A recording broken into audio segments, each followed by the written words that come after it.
그냥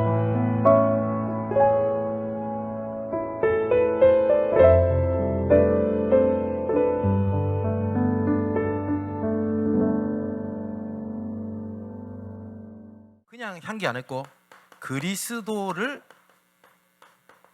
아는 향기라고 되어 있습니다. 그러면서 이 향기가 16절에 보니까 그 사망으로부터 사망이 이르는 냄새요 저 사람에게는 생명으로부터 생명이 이르는 냄새라 누가 이 일을 감당하리요? 라고 되어 있어요. 그러니까 예수 그리스도를 아는 향기가 어떤 사람에게는 생명이 되고 어떤 사람에게는 사망이 된다, 이렇게 말씀을 하고 계십니다. 여러분 살아가면서 계획을 짜죠. 근데 그 계획대로 되던가요? 나는 계획대로 다 이루었다, 이런 사람은 세상에 아무도 없습니다. 그죠? 굉장히 불확실해요. 그러다 보니까 야, 계획해도 될 것 같지 않으면 무계획으로 살면 되지 않냐. 그러면 무계획으로 살면 더 문제가 됩니다. 그렇지 않습니까? 성경에 뭐라고 되어 있냐니까 야고보서 4장 13절 14절에 들으라, 너희 중에서 말하기를 오늘이나 내일이나 우리가 어떤 도시에 가서 거기서 1년을 머물며 장사하여 이익을 보리라 하는 자들아, 내일 일을 너희가 알지 못하는도다. 너희 생명이 무엇이냐? 너희는 잠깐 보이다가 없어지는 안개니라. 그러니까 계획대로 되는 게 없어요, 우리 인생은. 또 두 번째 뭐라고 되어 있냐? 잠언 27장 1절에 하나님 말씀에 뭐라고 되어 있냐니까 너는 내일 일을 자랑하지 말라. 하루 동안에 무슨 일이 일어날지 알 수 없음이니라. 그죠? 어디서 제가 그 설문조사 앙케이트 하는 걸 봤는데 어떤 초능력이 생긴다면 어떤 것을 가지고 싶냐라는 것 중에서요, 이런 게 있었어요. 어떤 사람은 미래를 보는, 어떤 사람은 과거로 돌아가는, 어떤 사람은 뭐 돈, 여러 가지 있거든요. 뭐가 제일 많았을까요? 과거로 돌아가고 싶다가 제일 많아요. 그 말은 후회가 된다라는 말이겠죠. 지금 당장 모든 걸 다 이룰 수 있는 능력이 아니라 미래로 가는 것을 원한다. 그게 두 번째로 많더라고요. 그 말은 미래에 대한 불안입니다. 과거에 대한 상처와 미래에 대한 불안이 우리 인간의 본 모습이거든요.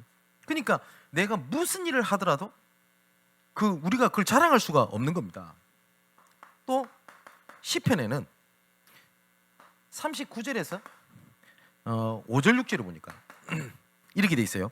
주께서 나의 날을 한 뼘 길이만큼 되게 하시매. 우리나라 한 뼘 길이밖에 안 된대요. 나의 일생이 주 앞에는 없는 것 같사오니 사람은 그가 든든히 서 있을 때에도 진실로 모두가 허사뿐이니이다. 진실로 각 사람은 그림자같이 다니고 헛된 일로 소란하며 재물을 쌓아나 거기 거둘지 알지 못하나이다. 그러니까 그걸 보고 헛되다 이렇게 얘기를 합니다. 전도서 그 저자도 솔로몬이죠. 모든 것이 헛되니 모든 것이 헛되도다 라고 얘기를 합니다. 그러니까 우리가 뭘 알 수가 없어요, 앞길을. 그잖아요. 그래서 오늘 본문에도 바울이 고린도 교회와 심각한 오해가 생겼고 이 오해가 상처가 되었고요, 이 상처가 근심이 되게 됐습니다. 오전에 말씀을 드렸잖아요. 그래서 바울이 4번이나 편지를 보낼 만큼 고린도 교회와 바울이 큰 갈등과 상처가 있었다고요. 제가 오전에 말씀드렸잖아요. 고린도 교회가 어려운 일을 당했을 때 바울에게 전보를 보냅니다. 어떻게 보내냐? 디도라고 하는 바울의 제자죠. 바울의 오른팔 같은 제자에게 편지를 보냅니다. 그러니까 우리식으로 말하면 목사님, 지금 우리가 너무 힘드니까 고린도 지역에 좀 와주세요 라고 편지를 보냅니다. 그런데 그 편지를 아예 받지를 못합니다, 바울이. 그래서 오늘 12절에 보니까요, 내가 그리스도의 복음을 위하여 드로아의 이름에 그 주 안에서 문이 내게 열렸으니, 드로아에 갔더니 하나님 문이 열렸어요. 그런데 13절에 이렇게 됐죠. 내가 내 형제 디도를 만나지 못함으로 내 심령이 편하지 못하여 그들을 작별하고 마게도냐로 갔노라. 그러니까 드로아에서 이제 마게도냐를 건너가는데 그 사이에 디도를 만났다면 왜 못 간다 혹은 그래도 내가 고린도를 가야 되겠다, 이런 일이 있어야 될 것인데 아예 그런 일이 없었어요. 지금 저 휴대폰이 없던 상황이다 보니까 디도를 통하여 편지를 보냈음에도 불구하고 바울의 회심이 있거나 아니면 바울이 고린도로 오지를 않았던 겁니다. 그러니까 어떤 오해가 생겼냐니까 바울이 우리를 그렇게 원하지 않나 보다, 딱 이렇게 된 거예요. 어떻겠습니까? 그죠? 그래서 제가 예를 들었잖아요. 제가 만일에 어디 사역을 갔는데 목사님 힘듭니다, 문자를 보냈는데 제일 기분 나쁜 거는 일십이 제일 기분 나쁘다잖아요. 그잖아요. 일십을 한 거예요, 제가. 그럼 어떤 생각이 들겠습니까? 아, 목사님이 바쁘구나, 이 생각이 드는 게 아니라 나한테 관심이 없구나. 딱 고린도 교회가 그랬어요. 그러다 보니까 이 갈등의 골이 굉장히 깊었어요. 그러다 보니까 몇몇 중심된 사람으로 바울에 대한 오해가 이제 전체에 대한 근심과 상처로 변하게 된 겁니다. 중직자일 가능성이 크겠죠. 그죠? 바울이 우리에겐 관심이 없어요. 바울은 돈에 관심이 있어. 한 번씩 고린도에 오잖아. 그러면 바울이 고린도전서 우리가 16장을 봤잖아요. 보면은 헌금에 대한 얘기 언급을 합니다. 16장 1절에 우리 지난주에 봤잖아요. 지난주에 그걸 모아가지고 가잖아요. 결국 돈이구나, 그래 된 거예요. 그러니까 이 사람들한테 바울이라고 하는 게 어떻겠습니까? 그죠? 그런데 이때 당시에 바울이 아까 봤을 때 드로아라는 데를 가게 됩니다. 그래서 12절에 보니까 문이 내게 열렸으니, 그러니까 바울이 드로아에 갔었을 때 그냥 놀러 간 것도 아니었어요. 사역을 하고 갔던 겁니다. 그런데 13절에 보니까 이것 때문에 원치 않게 바울이 어디로 가냐면 마게도니아로 가게 됩니다. 그래서 아예 디도라고 하는 제자를 만나지를 못합니다. 이때 당시에 계절 상황은 겨울입니다. 그러니까 겨울이다 보니까 배가 항해를 하는 게 한계가 있겠죠. 그래서 마게도냐로 바울은 이렇게 가게 되고 디도를 만나지 못해요. 그러다 보니까 고린도 교회 사람들한테는 온갖 오해와 상처와 근심이 가득 산 상태에서 편지를 주고받는데, 이 편지가 오히려 이 고린도 교회 사람들한테는요 오해가 생기니까 그 사랑의 말도 상처가 되는 거예요. 그렇지 않습니까? 여러분, 내가 저 사람한테 오해가 되고 상처를 받았잖아요. 그 사람이 살갑게 다가오는 것도 상처가 됩니다. 사람의 심리가 그렇잖아요. 둘의 관계가 그랬다고요. 그래서 바울이 고린도후서를 마지막으로 보내면서 뭐라고 하죠? 내가 너희들한테 근심 중에 상처 중에 가는 것을 이제 원치 않고 내가 이제는 이렇게 하지 않겠다고 내가 스스로 결심했다라고 얘기를 한 겁니다. 근데 내가 받은 상처가 나만의 상처가 아니라 우리 모두의 상처지 않냐? 그렇게 해서 되겠냐?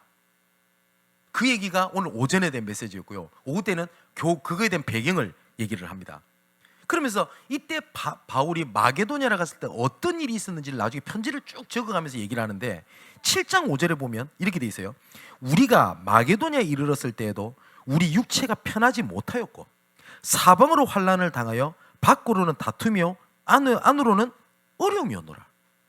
그러니까 바울이 마게도냐를 가게 됐던 것이 고린도 너희들한테 가는 것보다 마게도냐를 가는 게 훨씬 더 이득이니까 너희를 버리고 간 게 아니야라는 걸 얘기를 하는 거예요. 그러면서 6절 7절에 이렇게 이야기합니다. 그러나 낙심한 자들을 위로하시는 하나님이 디도가 올므로 우리를 위로하였으니, 이제 디도를 만나게 된 거예요.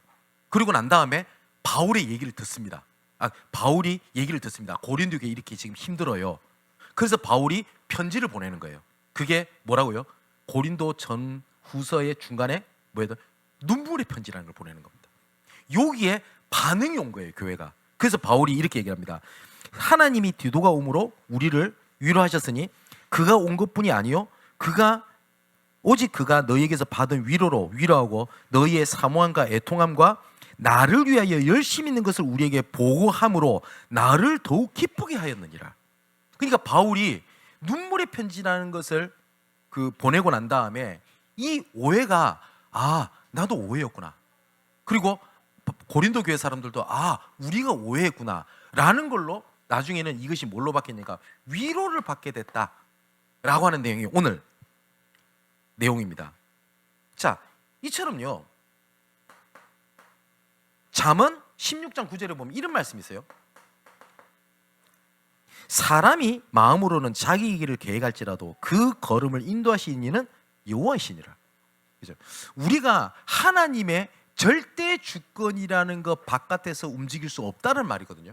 이 말은 아무렇게나 해도 하나님이 우리를 인도하신다라는 얘기를 하려고 하는 것이 아닙니다. 그래서 제가 이건 여러 번 말씀드리잖아요.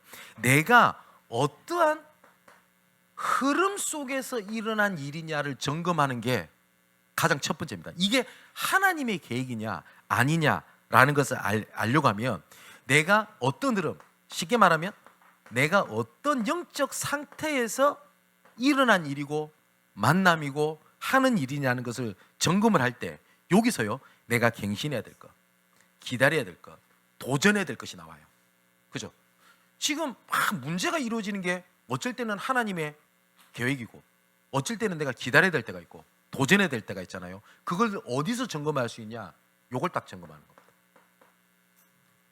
내가 하나님과 소통이 잘 안 되고 있는데, 관계가 잘 안 되고 있는데 뭔지 모르게 사업이 잘 되고 있어요. 장사가 잘 돼. 그거 응답 아닙니다. 오히려 그 일 때문에 하나님 관계가 멀어질 것 같잖아요. 그럼 그때는 뭘 해야 돼요? 내가 조금 손해보는 것 같아도 하나님 앞에 서는 것에 대한 도전, 갱신이 급선무겠죠. 그죠? 근데 바울이 아까 말씀드렸듯이 자기는 하나님의 문이 열려서 드로아로 갔고, 그리고 내가 어떤 너를 안 만나려고 한 것도 아니고 너를 사랑하지 않는 것도 아니지만 어쨌든 만나지 못해서 마게도냐라고 간 게 하나님의 계획이 있었다. 그리고 그 하나님의 계획이 뭐다라고 하는 것을 바울이 얘기하고 있는 게 오늘 본문입니다. 자, 그러면서 두 번째 이 얘기를 합니다. 14절 16절에 보니까 항상 우리를 그리스도 안에서 이기게 하시는 우리로 말미암아 각처에서 그리스도라는 냄새를 나타내시는 하나님께 감사하노라. 이거 보니까 냄새 이러니까 좀 너무 좀 그러니까 향기로 바꿀게요. 그죠? 그 다음에 15절에 우리는 구원받은 자들에게나 망하는 자들에게나 하나님 앞에서 그리스도의 향기니. 요 하나님께서 우리가 그리스도의 향기라고 하는 것이 현실 상황에 따라서 바뀌지 아니한다는 거예요. 그 되게 중요한 얘기입니다. 망하는 사람이나 생명의 사람이나 우리는 하나님 앞에서 우리는 그리스도의 향기다. 그러면서 16절에는 이 사람에게는 사망으로부터 사망에 이르는 냄새요, 저 사람에게는 생명으로부터 생명에 이르는 냄새라. 이 일을 감당하리요 라고 되어 있죠. 여기 보니까 하나님 앞에서는 그리스도의 향기다 라고 되어 있습니다. 내가 믿든지 안 믿든지 간에 하나님께서 나를 복음의 남은 자로 부르셨습니다. 복음의 남은 자라는 말은 뭐냐니까 진짜 복음에 대한 가치를 아는 사람입니다. 그래서 남은 거고요, 남을 것이고 남는 것이고 남길 자가 되는 겁니다.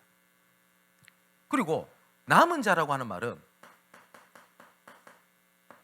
하나님의 계획이 뭔지를 아는 겁니다. 그리고 이 일을 이루기 위하여 보좌의 능력과 축복으로 움직이시는 하나님의 계획을 아는 사람입니다. 그걸 보고 우리가 남은 자라고 얘기를 하고요, 그 사람이 걷는 여정을 우리가 뭐라고 얘기해요? 순례자라고 표현합니다.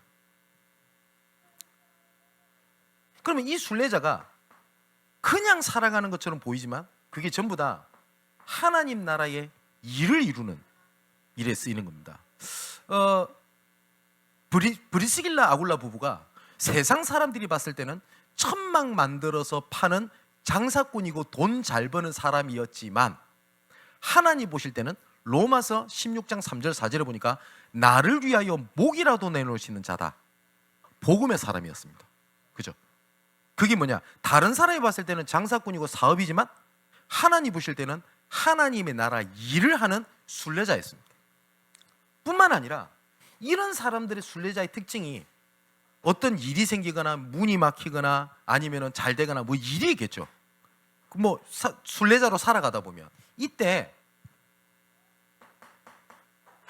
어떠한 성령 인도를 받느냐가 굉장히 중요하거든요. 제가 이 얘기 진짜 많이 하잖아요. 우리가 성령 인도를 생각할 때 성령 인도 잘 받으면 일 잘 되고 성령 인도 못 받으면 일이 잘 안 되고, 그렇게 우리가 흑백 논리로 생각하는데 하나님은 그렇지 않습니다. 그죠? 제가 좀 어리숙하다 칩시다. 제가 나이가 이렇게 들었는데 맨날 우리 어머니만 보면은 과자 사달라고 떼쓰고 있어요.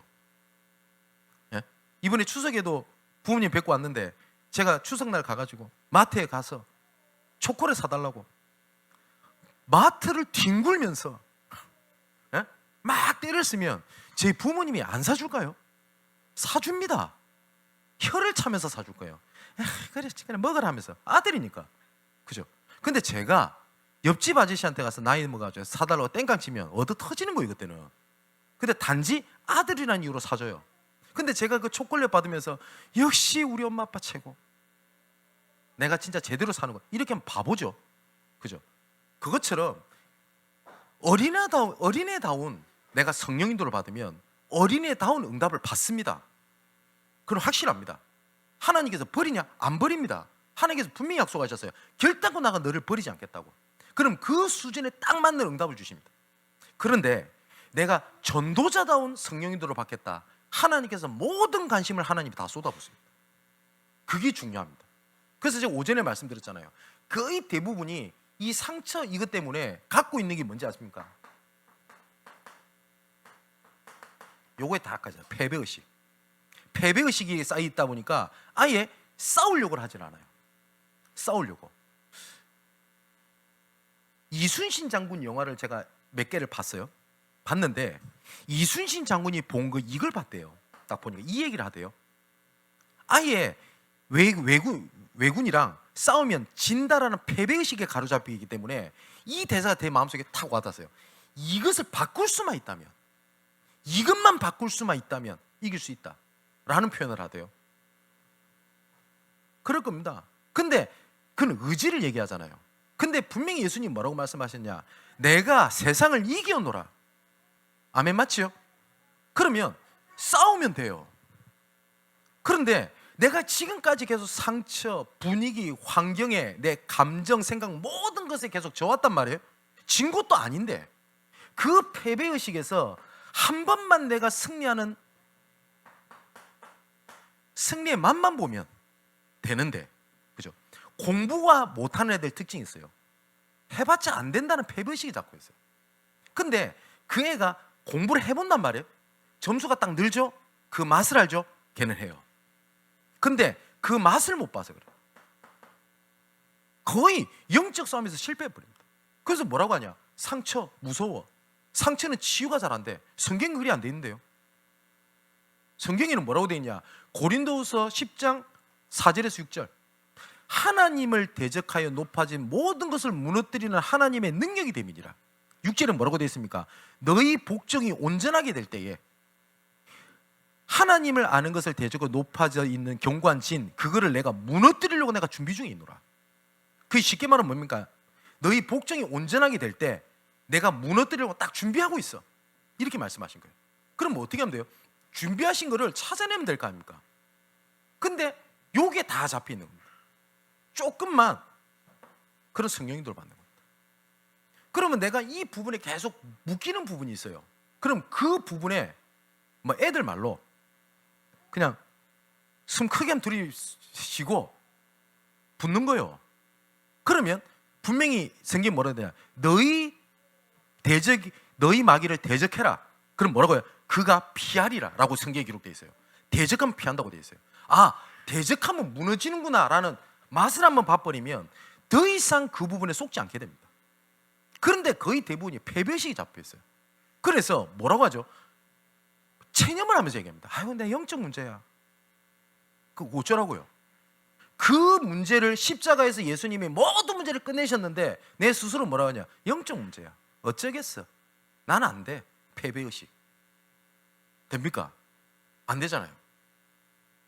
이번 한 주일 동안 바울이 얘기했던 것처럼 다시는 근심하여 너희들이 가는 것을 그러지 아니하기로 내가 결심하였노라. 그 결심을 하는 한 주간 되시기를 바랍니다.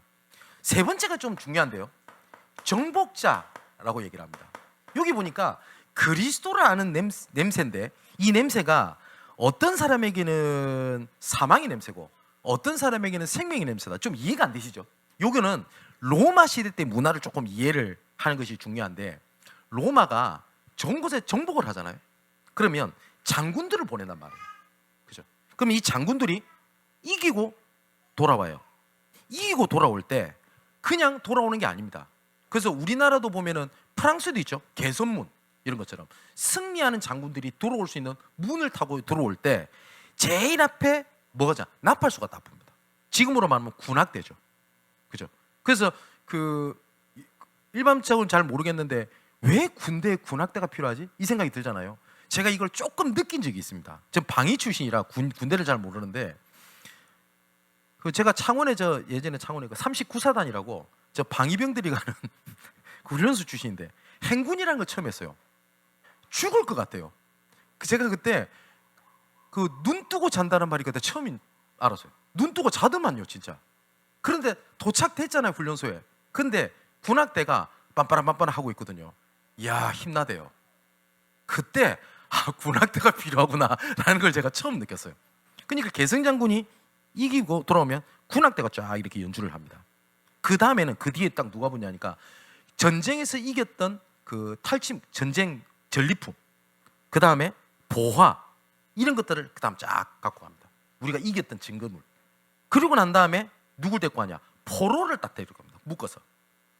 그리고 난 뒤에 맨 뒤에 장군이 말을 타고 쫙 들어오는 겁니다. 근데 그때 뭘 하냐니까 향을 피웁니다. 향을. 그때 향을 피우는 거죠. 이겼다라고 하는 향을 이렇게 피우는 문화가 있었다고 그래요. 근데 이 향이 로마 군인들이 개성장으로 들어왔던 사람에게는 이겼다는 승리의 냄새인데 포로된 자들에게는 이제 죽는 냄새예요. 그게 맞죠? 무슨 말인지 이해되시죠? 그래서 그 향기가 승리자에게는 그 생명의 향기요, 승리의 향기요, 그렇지 못한 자에게는 사망의 향기다라는 말씀이 그 배경 속에서 나온 얘기입니다.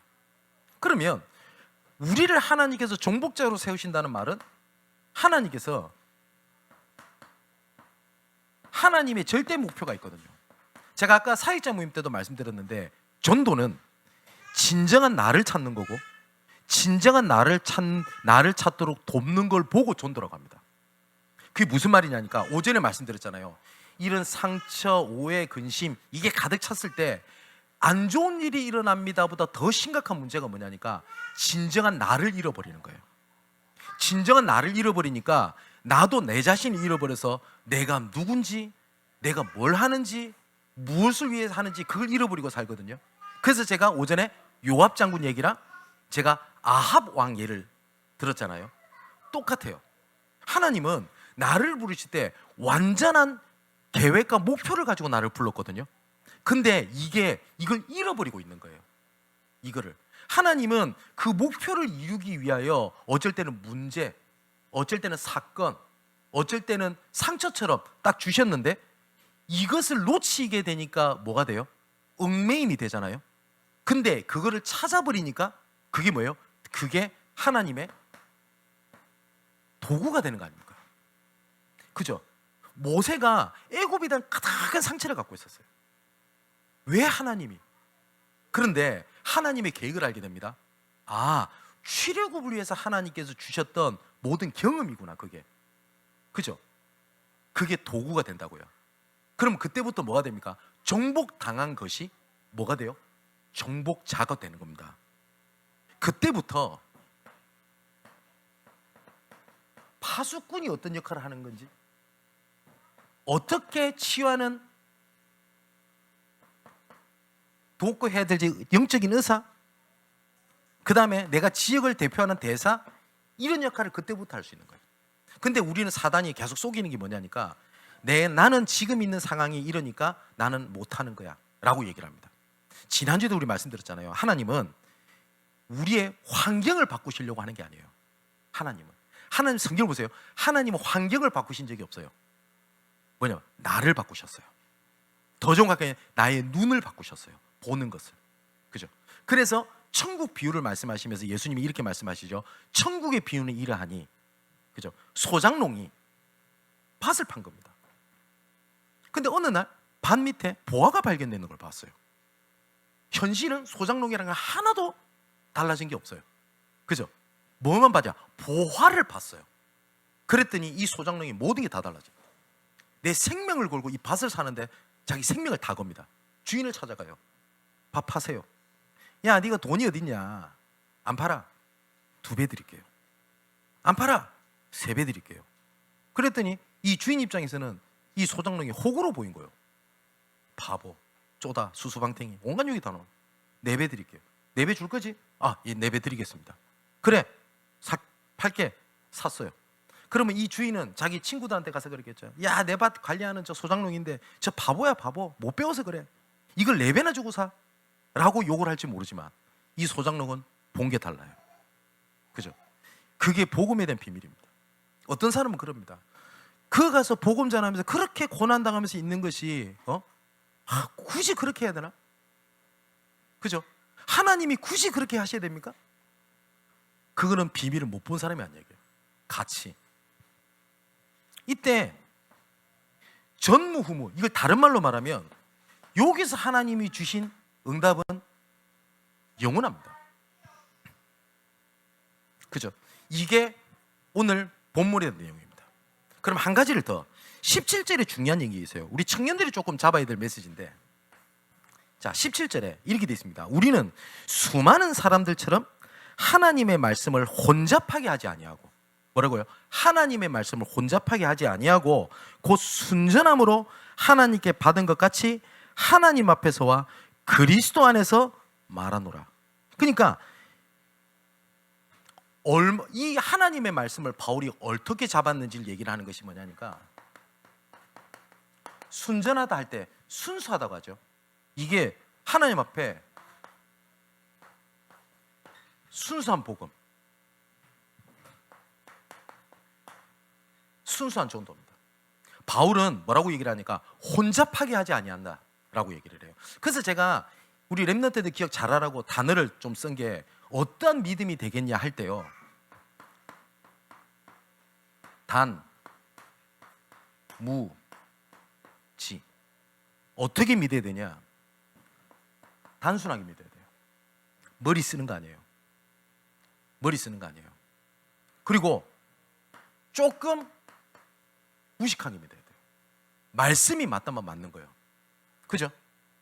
그리고 냄비처럼 빨리 뜨고 자다 빨리 쓰고, 아니에요. 지속적으로 믿는 겁니다. 바울이 이렇게 얘기합니다. 수많은 사람들처럼 하나님의 말씀을 혼잡하게 하지 아니하고, 이 말은 무슨 말이죠? 많은 사람들이 말씀을 듣는데 그 말씀을 말씀으로 안 듣고 있다, 이 말 아닙니까? 그죠? 많은 사람들이 말씀이라고 얘기를 합니다. 교리를 얘기를 합니다.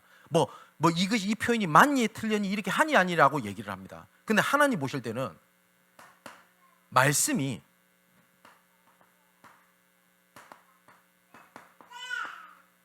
영원한 망대가 된 사람을 하나님 쓰십니다. 바울이 사역했던 것 중에서 그 제일 칭찬을 받았던 교회가 어디죠?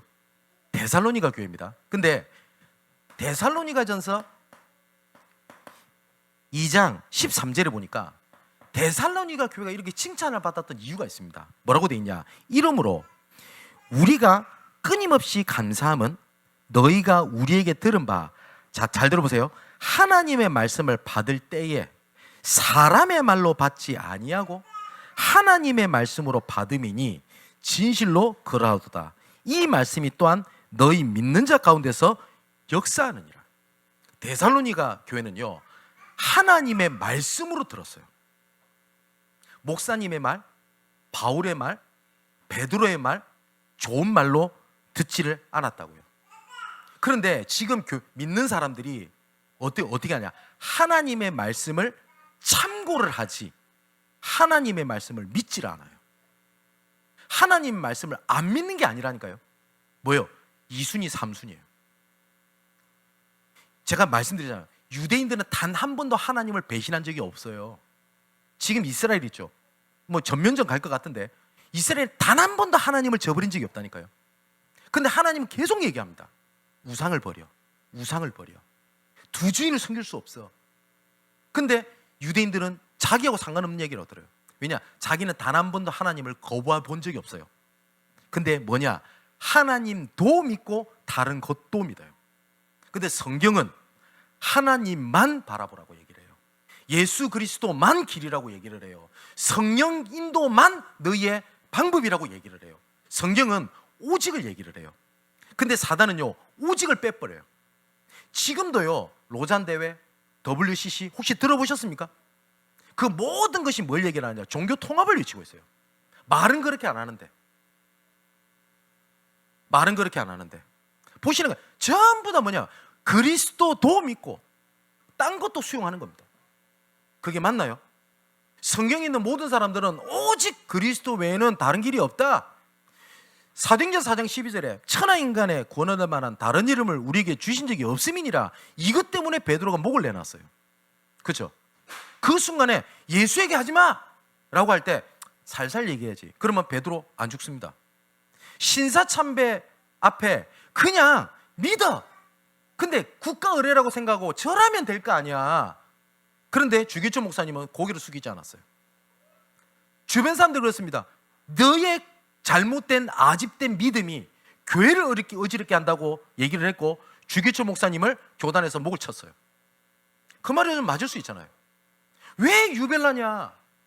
너가 조금만 수용하고 받아들여주면 교회도 편하고 성도들도 편할 거 아니야. 왜 그런데 오직을 얘기하냐? 이렇게 얘기한 겁니다. 하나님은 누구 손을 드시고 움직이셨습니까? 오직 붙잡은 자를 통해서 하셨어요. 그런데 데살로니가 교회는 그렇게 했다고. 또 이사야 40장 8절을 보니까 풀은 마르고 꽃은 시드라 우리 하나님의 말씀은 영원히 서리라 하라. 그죠? 이사야 55장 11절에도 뭐라고 기록되어 있냐?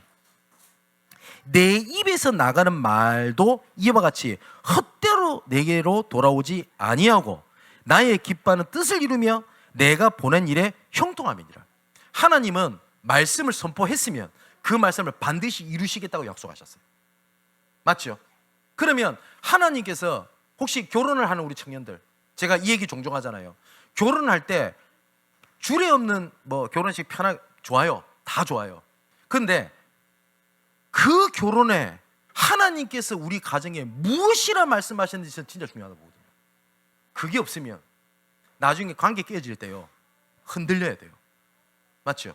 어쩌다 보니 교회가 돼가지고 교회 하자 이러면 교회 문제 생기면 떠나야 돼요. 그죠? 그런데 왜 하나님께서 우리 교회를 세우면 그 말씀 뭐라고요? 하나님께서 말씀하신 것은 헛되이 돌아오지 않고 나의 기뻐하는 뜻을 이루며 내가 보낸 일에 형통함이로라. 자, 마태복음 4장 4절에도 이렇게 되어 있습니다. 예수께서 대답하여 이르시되 기록되었으되 사람이 떡으로만 살 것이 아니요 하나님 입으로부터 나오는 말씀으로 살 것이다.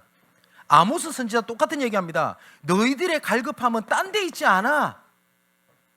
하나님의 말씀을 듣지 못한 가람이야. 그런데 이 갈급함을 자꾸 어디서 찾게 만들죠? 다른 데서 해결하려고 찾아요. 그죠? 근데 하나님이 무서운 말씀하셨습니다.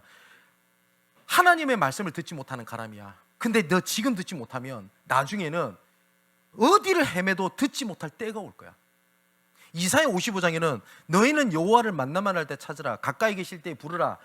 악한 자는 그 길을 떠나라. 그러면서 뭐예요? 그가 너를 용서하시리라. 뭐라고요?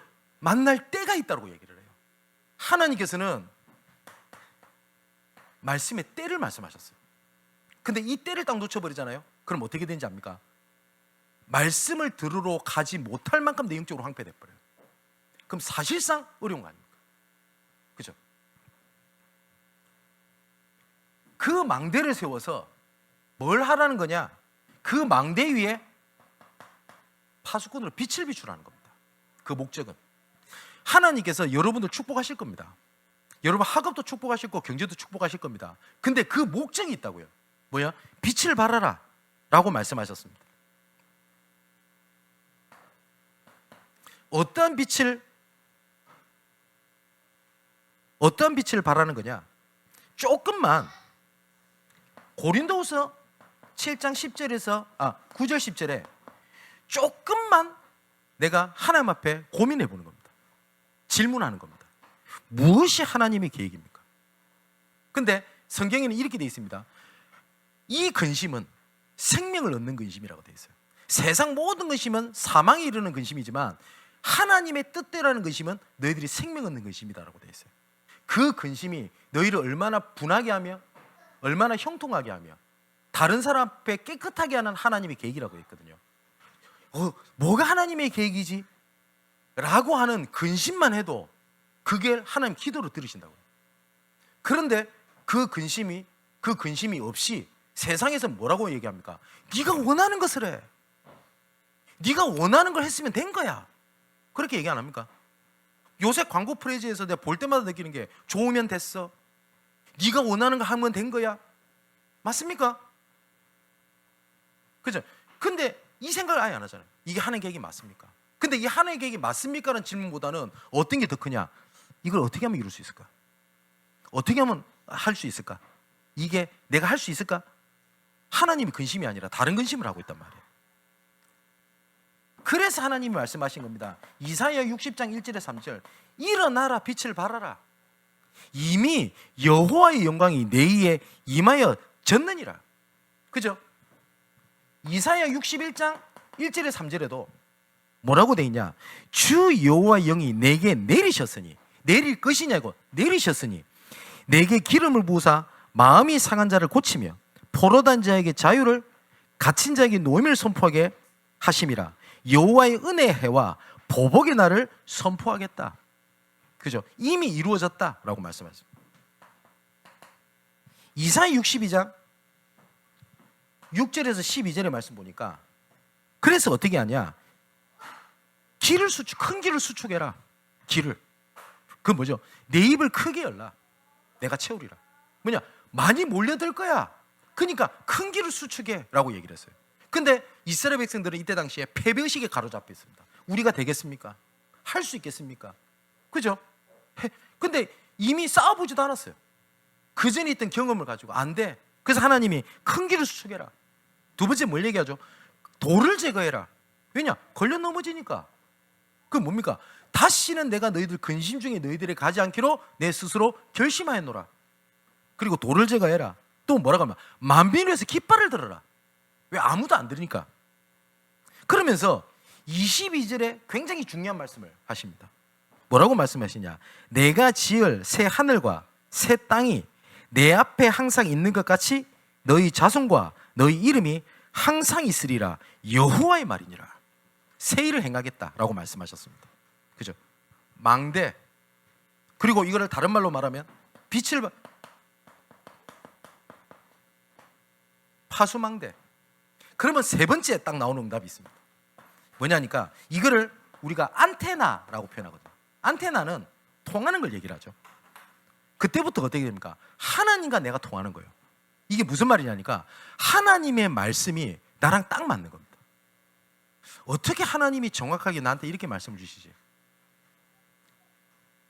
두 번째 뭐가 통하는지 압니까? 이제 하나님의 그 계획과 통하는 옆에 있는 하나님의 사람들과 이제 통하기 시작합니다.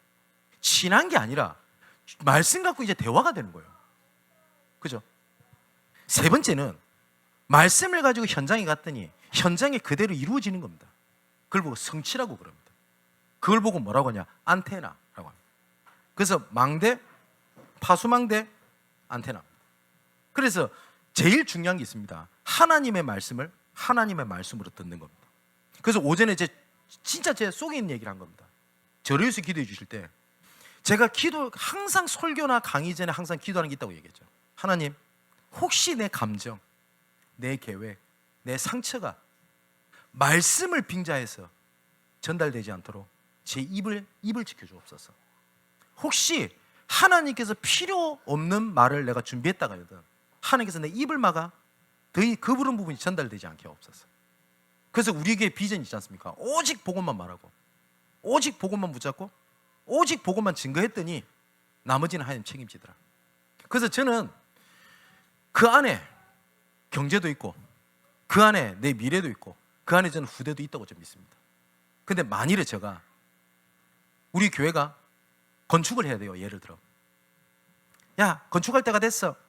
그래서 이 건축이라고 하는 단어를 가지고 성경 전체 쫙 뽑아냅니다. 봐라 건축에 대한 요런 말 있지? 축복 있지? 봐 하나님 계획이야. 그건 아니지 않습니까? 저는 그거 아니라고 보거든요. 그냥 복음 말하고 있다가 하나님이 시간표가 돼서 하면 되는 거 아닙니까? 저는 하나님께 감사한 게 있습니다. 대단한 걸 이룬 게 아니라 지금 저희 교회가 처음으로 예배 때 헌금을 시작한 이후로 선교를 측정했습니다. 우리 강장로님이랑 잘 아시죠?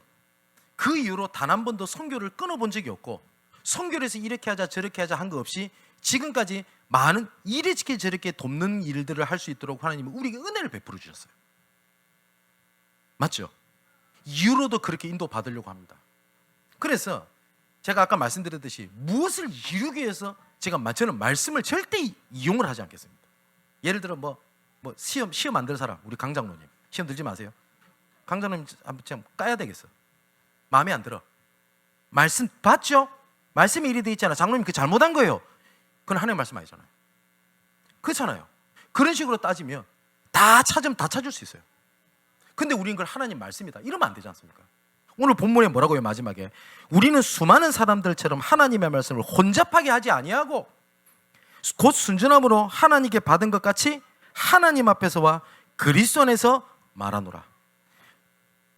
그리스도라는 향기가 여러분에게 생명의 향기요, 여러분 현장에 생명의 향기로 내뿜어지게 되기를 주님의 이름으로 축원을 드립니다. 기도하겠습니다. 우리의 삶이 하나님의 언약을 이루는 것임을 믿습니다. 언약의 자리와 흐름 속에 있을 때 우리의 삶에 개입하시고 이끄시는 임마누엘의 놀라운 축복을 보고 누리는 한 주간이 되게 하여 주옵소서. 그리스도의 향기를 가진 남은 자로 서게 하시고 그리스도의 향기를 각처에 나타내는 순례자로 걷게 하여 주옵소서. 또한 그리스도의 향기로 정복자로 우뚝 선 전도자로 쓰임받게 하여 주옵소서. 순수한 복음과 순수한 전도를 남기는 나, 교회, 현장으로 부르셨으니 이것이 우리의 영원한 망대가 되어 현장의 파수망대로 빛을 비추게 하시고 주신 말씀을 혼잡하게 하지 아니하고 하나님과 현장과 전도자끼리 말씀으로 통하는 말씀의 축복이 넘치게 하여 주옵소서. 이 모든 말씀을 그리스도가 되시는 예수님의 이름으로 기도하옵나이다. 아멘.